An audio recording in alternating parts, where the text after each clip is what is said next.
Right ఇక bulletin లో మరి బ్రేకింగ్ న్యూస్ చూస్తున్నాం. Telangana power generation corporation limited లో సుదీర్ఘకాలంగా పెండింగ్ లో ఉన్న ఉద్యోగుల సాధారణ బదిలీలకు ఎట్టకేలకు గ్రీన్ సిగ్నల్ లభించింది.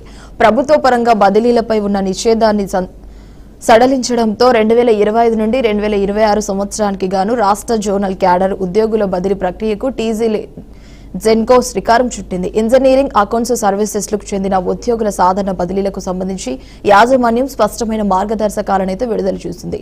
ఈ బదిలీ ప్రక్రియ 2025 డిసెంబర్ 23 నుంచి 2026 జనవరి 31 వరకు అమల్లో ఉంటుందని ఉత్తర్వులు పేర్కొంది.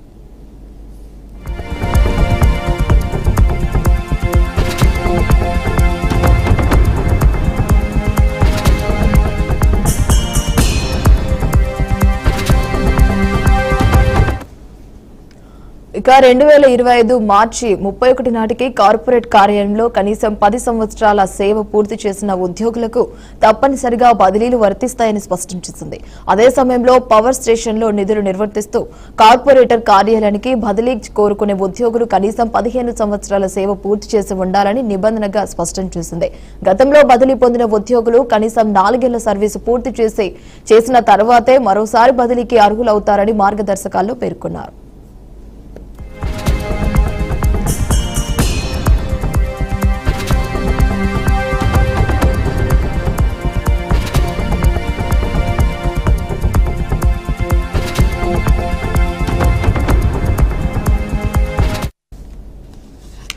ఉద్యోగులు జీహెచ్ఎంసీ లేదా ఇతర ప్రభుత్వ సంస్థల్లో డెప్యూటేషన్ పై పనిచేసిన కాలాన్ని స్టేషన్ సర్వీస్ గా పరిగణిస్తారు. అయితే హైదరాబాద్ పరిధిలోని ఇతర సంస్థల్లో డెప్యూటేషన్ పై పనిచేసిన కాలాన్ని మాత్రం కార్పొరేట్ ఆఫీస్ సర్వీస్ గా పరిగణించనున్నారు. అలాగే ఎలక్ట్రికల్, మెకానికల్, టెలికా కంప్యూటర్స్ విభాగాలను కలిపి ఒకే స్కీమ్ గా అయితే పరిగణించగా సివిల్ విభాగాన్ని ప్రత్యేక స్కీమ్ గా గుర్తించి బదిలీలు చేపట్టనున్నట్లు టీజీ జెన్కో యాజమాన్యం స్పష్టం చేసింది.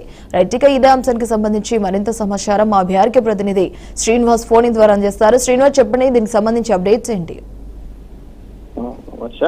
తెలంగాణలోని టీజీ జెన్కో ఉద్యోగులకు సంబంధించిన బదిలీకి సంబంధించి గ్రీన్ సిగ్నల్ అయితే వచ్చిందని చెప్పుకోవచ్చు.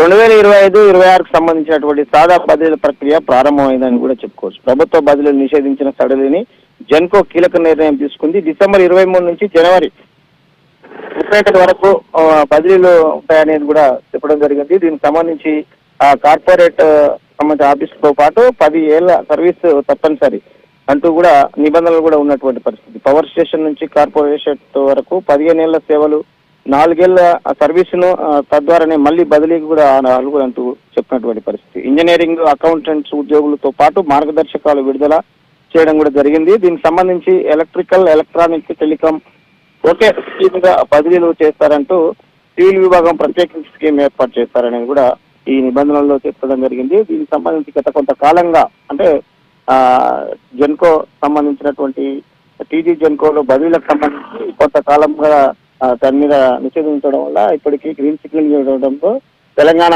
సంబంధించిన ఉద్యోగులు ఒక్కసారిగా లభించింది. ఆ ప్రాంతాల్లో పనిచేస్తున్నటువంటి వివిధ హోదాలో పనిచేస్తున్నటువంటి అధికారులని మరొక ప్రాంతానికి బదిలీ చేయడానికి అయితే పూర్తిగా అంటే అధికారులు అయితే రంగం సిద్ధం చేసినట్టు తెలుస్తుంది. విమర్శ. Thanks for the updates.